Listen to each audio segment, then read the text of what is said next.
À la réception de mariage de mon ex-femme, sa nouvelle famille m'a encerclé.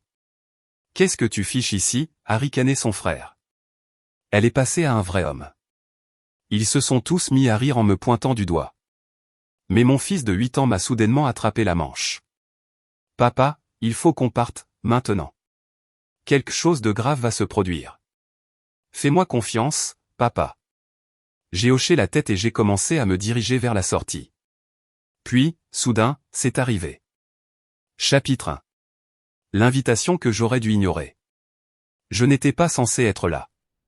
La seule raison pour laquelle je m'étais présenté à la réception de mariage de mon ex-femme, c'était pour notre fils, Liam.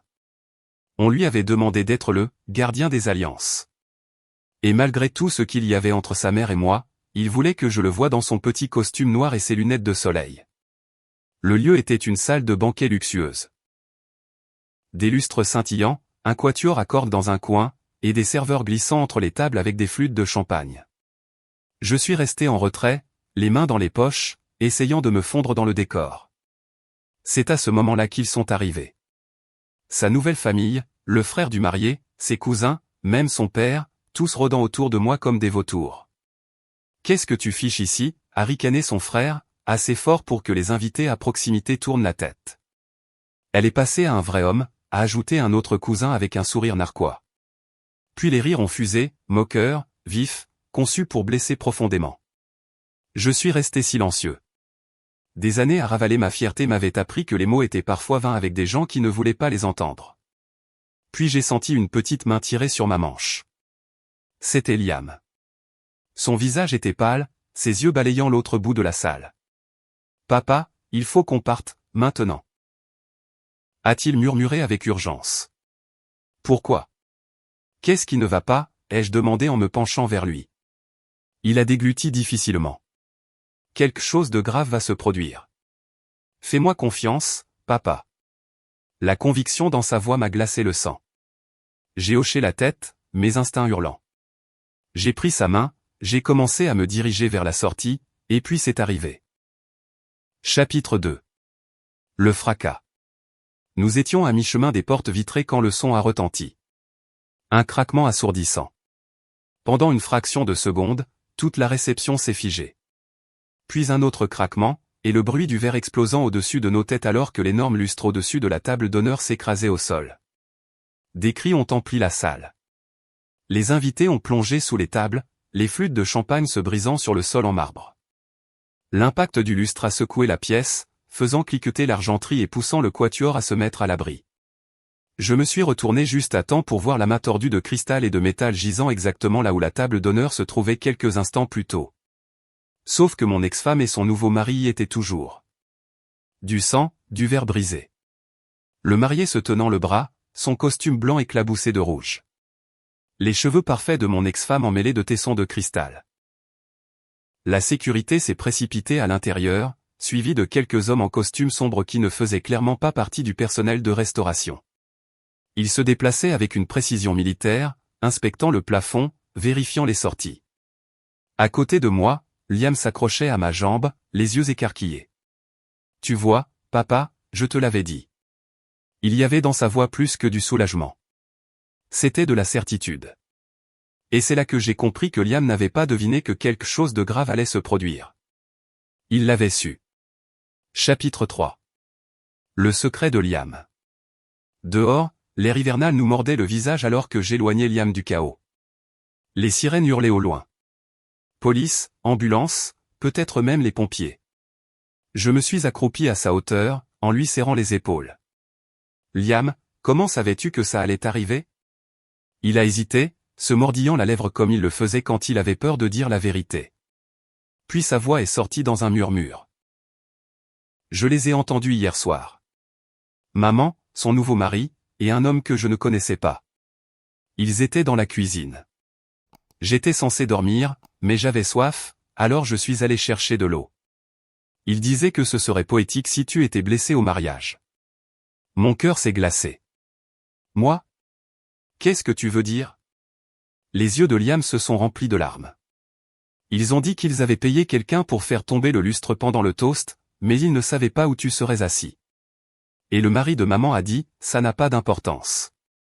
S'il n'est pas là, peut-être que quelqu'un d'autre en fera les frais. J'ai senti le sang quitter mon visage. Il ne s'était pas contenté de se moquer de moi plus tôt. Il s'était assuré que j'étais bien là. Une colère lente et froide s'est installée dans ma poitrine. J'ai serré Liam contre moi. Tu as fait ce qu'il fallait, mon grand. Mais maintenant, c'est à papa de faire ce qu'il faut aussi. À ce moment-là, je savais que je n'irais pas voir la police tout de suite.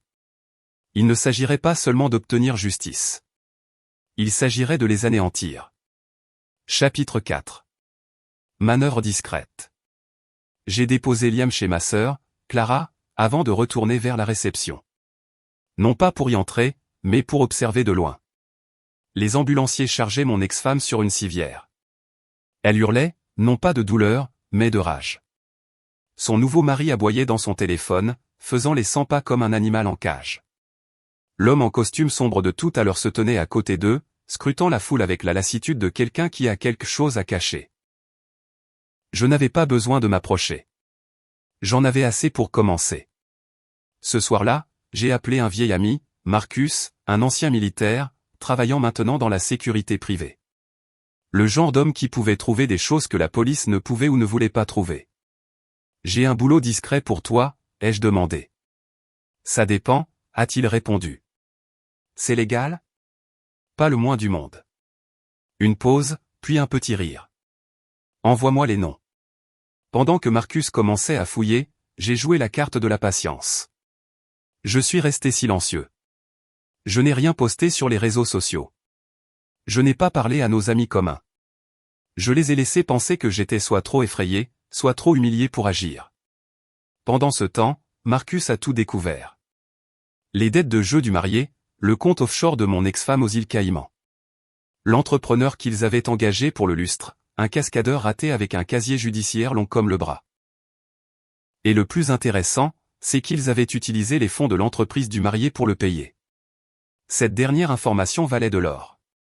Car l'entreprise du marié n'était pas une petite PME, c'était un sous-traitant du gouvernement, le genre qui ne pouvait pas se permettre le moindre soupçon de scandale. Chapitre 5. Tendre le piège. La clé de la vengeance, c'est la patience et l'effet de surprise. Les informations de Marcus étaient une mine d'or, mais je ne voulais pas simplement les donner à la police. Non. Je voulais qu'ils se détruisent mutuellement. Première étape, semer des graines.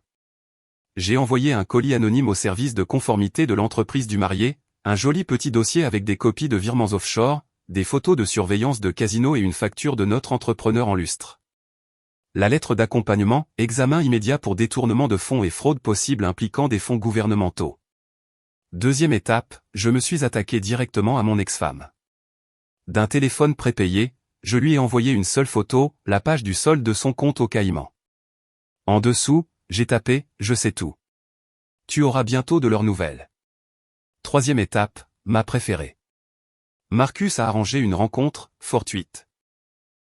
Entre l'entrepreneur du lustre et l'un des rivaux en affaires du marié, un homme qui n'aimait rien de plus que de voir les autres imploser.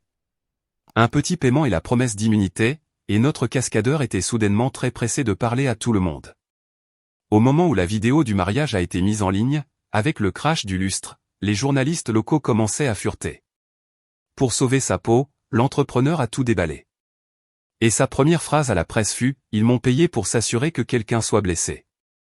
Les dominos tombaient exactement là où je le voulais, et je ne faisais que commencer. Chapitre 6. L'effondrement public. Tout a commencé un mardi matin. Les portes de l'entreprise du marié étaient placardées d'un énorme avis, sous enquête fédérale. 2 SUV banalisés tournaient au ralenti devant. À l'intérieur, des agents en blouson emportaient des boîtes de dossiers et des disques durs. À midi, l'histoire était partout. Un homme d'affaires local faisant l'objet d'une enquête pour fraude et blanchiment d'argent, avec une image floue du crash du lustre tournant en boucle sur toutes les chaînes d'information. Le visage de mon ex-femme était dessus, hurlant, surprise en pleine chute, les yeux écarquillés de peur. Elle m'a appelé, numéro masqué, mais j'ai su que c'était elle au tremblement dans sa voix. « C'est toi qui as fait ça. Tu te crois malin, mais tu as tout gâché. » Je suis resté silencieux un instant, puis j'ai dit « Non, c'est toi qui as tout gâché. J'ai juste fait en sorte que tout le monde le voie. » son nouveau mari a été arrêté une semaine plus tard. Elle n'a pas été inculpée au début, mais lorsque les enquêteurs ont retracé son compte aux Caïmans et y ont trouvé les fonds manquants, les menottes se sont refermées sur ses poignets. Pendant ce temps, j'ai demandé la garde exclusive de Liam. Avec tous deux faisant face à des accusations criminelles, le tribunal ne me l'a pas seulement accordé. Le juge a déclaré que j'étais le seul tuteur stable dans la vie de cet enfant. La dernière fois que je l'ai vu, c'était au tribunal, menotté, sans maquillage, le regard vide. Elle a murmuré quelque chose dans ma direction. Peut-être, s'il te plaît, peut-être, désolé. Je n'ai pas répondu, car à ce moment-là, j'ai réalisé que la vraie vengeance n'était pas l'enquête, ni les gros titres, ni même les arrestations. C'était de sortir de cette salle d'audience, main dans la main avec mon fils, en sachant qu'elle ne nous ferait plus jamais de mal. Épilogue. La leçon. Des mois plus tard, la vie semblait de nouveau normale. Fini les insultes chuchotées de sa famille. Fini de faire semblant pour les apparences. Juste Liam et moi, en train de nous reconstruire. Nous avons déménagé dans un quartier plus calme. Je l'ai inscrit dans une meilleure école, une avec un programme de musique qu'il adorait. Il a commencé à jouer de la guitare tous les soirs sur le porche, de la même manière que je jouais pour lui quand il était petit. L'affaire est restée dans l'actualité pendant un certain temps. Son ex-mari a accepté une négociation de peine et elle a écopé de 3 ans pour fraude et complot. Le soir où le verdict a été annoncé, je n'ai pas ressenti la satisfaction que j'avais imaginée. Ce n'était pas une victoire, c'était un point final. Un après-midi, Liam a demandé, « Papa, est-ce que ça valait le coup de faire tout ça ?» Je l'ai regardé et j'ai dit, « Mon fils, parfois, la vengeance, ce n'est pas une question de rendre l'appareil. C'est s'assurer qu'ils ne peuvent plus te faire de mal, à toi ou à qui que ce soit d'autre. » Il a hoché la tête en grattant un accord doux. Et pour la première fois depuis des années, l'air autour de nous semblait léger. Au final, je n'ai pas seulement gagné. J'ai récupéré ma vie. J'ai récupéré mon fils. Et c'était la plus douce des vengeances. Cette vengeance était-elle parfaitement justifiée? Dites-nous ce que vous pensez de cette histoire dans les commentaires ci-dessous. Aimez cette histoire. Si vous pensez que cette histoire est justifiée, partagez-la avec quelqu'un qui a besoin de cette énergie et abonnez-vous pour plus de récits stupéfiants de trahison et de justice. Car ici, chaque mensonge a son heure de vérité et chaque trahison trouve son ombre.